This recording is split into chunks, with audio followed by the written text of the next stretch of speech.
अस्सलाम वालेकुम स्टूडेंट्स। पिछली वीडियो के अंदर जो है हमने बायोडाइवर्सिटी और वायरसेस से related important MCQs points discuss किए थे और आज की वीडियो में हम डिस्कस करेंगे एंजाइम्स से रिलेटेड इम्पॉर्टेंट एमसीक्यूज़ पॉइंट्स जो कि एमडीकेट के लिए भी और किसी भी कॉम्पिटिटिव एग्ज़ाम के लिए बहुत ज़्यादा इम्पॉर्टेंट है। स्टार्ट करते हैं। जो सबसे पहला पॉइंट है हमारे पास, the energy required to start a reaction is called. किसी भी रिएक्शन को स्टार्ट करने के लिए जो एनर्जी रिक्वायर्ड होता है वो हमारे पास कहलाता है एक्टिवेशन एनर्जी।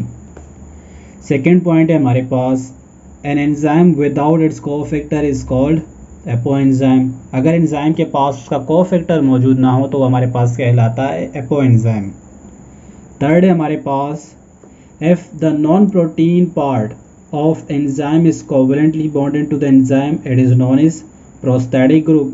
हमें पता है कि नॉन प्रोटीन पार्ट हमारे पास क्या कहलाता है, प्रोस्थेटिक ग्रुप। अगर जो हमारे पास नॉन प्रोटीन पार्ट होता है वो हमारे पास कोवलेंटली बॉन्डेड होता है एंजाइम के लिए। ये हमारे पास यहाँ पे एक और एमसीक्यूज पॉइंट बन गया। अगला है हमारे पास, small organic non-protein part that helps in the enzyme reactions cofactor कहलाता है। हमारे पास नॉन प्रोटीन पार्ट होता है जो कि एंजाइम की मदद करता है रिएक्शन को स्पीड अप करने में, तो हमारे पास कोफैक्टर कहलाता है। नेक्स्ट है हमारे पास, an activated enzyme made up of a polypeptide with its cofactor is called. एक एक्टिवेटेड एंजाइम है जिसके अंदर एक पॉलीपेप्टाइड चेन है और एक कोफैक्टर है, तो हमारे पास वो कहलाता है ऑलो एंजाइम। नेक्स्ट है हमारे पास, the substrate binds to the specific region of the enzyme called. जो सबस्ट्रेट होता है हमारे पास, substrate basically the reactants on which enzyme works. वो जो सबस्ट्रेट होता है हमारे पास वो बाइंड होता है एंजाइम के एक पर्टिकुलर जगह पे, स्पेसिफिक जगह पे, जो हमारे पास कहलाता है एक्टिव साइट। पॉइंट नंबर 7 है हमारे पास, lock and key model was proposed by. Lock and key model हमारे पास प्रपोज किया था फिशर ने 1898 में। इसी तरह induce fit model was introduce by Koshland in 1959। आपने जो है साइंटिस्ट के नाम, ईयर और जो मॉडल हैं जैसे लॉक एंड की मॉडल हो गया और इंड्यूस फिट मॉडल, आपने ये सब चीज़ें मेमोराइज करनी हैं।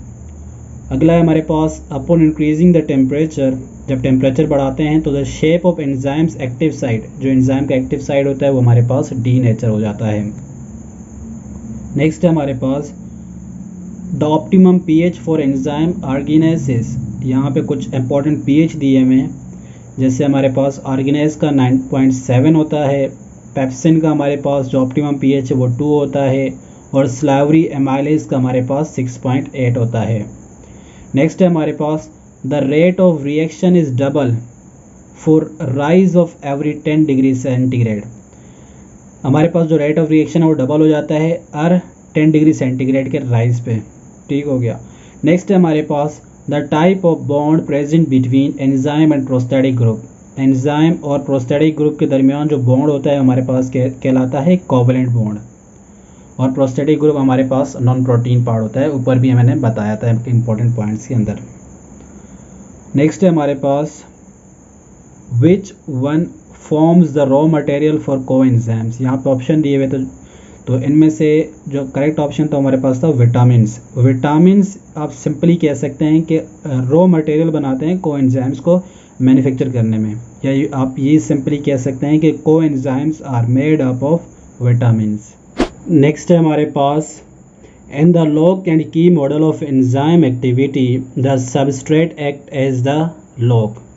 जो लॉक एंड की मॉडल है जो कि फिशर ने प्रपोज किया था 1898 में, उसके मुताबिक जो सबस्ट्रेट होता है वो एक्ट करता है एज अ लॉक और जो एंजाइम एक्ट करता है वो करता है एज अ की, इसलिए नाम दिया गया lock and key model of enzyme. Next है हमारे पास, enzyme work by which of the following. ये कॉमन एमसीक्यूज है। एंजाइम हमारे पास रिड्यूस करता है या लोअर करता है activation energy. Enzymes work by reducing the activation energy. Next है, what is the optimum temperature for working of enzymes in human body. Optimum temperature enzymes के लिए हमारे पास जिस टेम्परेचर पे एंजाइम जो है बेस्ट वर्क करते हैं वो हमारे पास है 37 डिग्री सेल्सियस, और इसी को अगर फ़ारेनहाइट में लिखना चाहें तो हमारे पास बनेगा 98.6 फ़ारेनहाइट।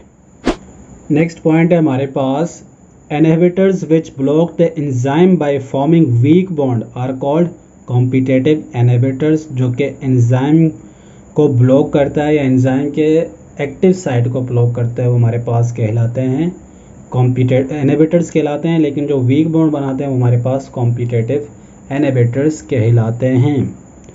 नेक्स्ट है हमारे पास reversible inhibitors form weak linkages with which of the following. जो रिवर्सिबल इनहिबिटर्स होते हैं हमारे पास वो वीक लिंकेजेस बनाते हैं हमारे पास एंजाइम के साथ, और इसके जो कंसंट्रेशन है, इसके इफेक्ट को, रिवर्सिबल इनहिबिटर्स के इफेक्ट को कम किया जा सकता है, याद रखिएगा, by increasing the concentration of the substrate. Next है हमारे पास the non substrate molecules that bind to the allosteric sites are called inhibitors. Common MCQs हमारे पास। नेक्स्ट है हमारे पास malonic acid is an example of which type of inhibitors. Malonic acid हमारे पास एक कॉम्पिटिटिव इनहिबिटर है। नेक्स्ट है these form weak linkages with enzyme.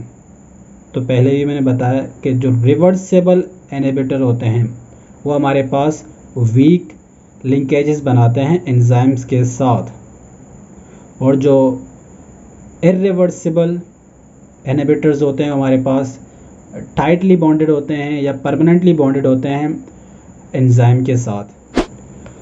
जो नेक्स्ट पॉइंट है हमारे पास the structure of an enzyme is altered by which of the following inhibitors. हमारे पास जो इरिवर्सिबल इनहिबिटर्स होता है वो हमारे पास ऑल्टर करता है स्ट्रक्चर ऑफ एंजाइम्स को, क्योंकि इसकी जो इफेक्ट है वो कम नहीं किया जा सकता। बाकी जो रिवर्सिबल इनहिबिटर्स होता है वो हमारे पास लूजली अटैच्ड होते हैं, इरिवर्सिबल हमारे पास टाइटली अटैच्ड होते हैं या परमानेंटली अटैच्ड होते हैं, और जो रिवर्सिबल इनहिबिटर्स होते हैं उसकी जो कंसंट्रेशन है, उसका जो इफेक्ट है वो bye increasing the concentration of substrate हम इसको कम कर सकते हैं, लेकिन इरिवर्सिबल में यह पॉसिबल नहीं है। नेक्स्ट है हमारे पास बायोकेमिकली एंजाइम्स हमारे पास हमें पता होता है कि प्रोटीन होते हैं, लेकिन किस तरह के प्रोटीन होते हैं? एंजाइम्स हमारे पास ग्लोब्यूलर प्रोटीन्स होते हैं।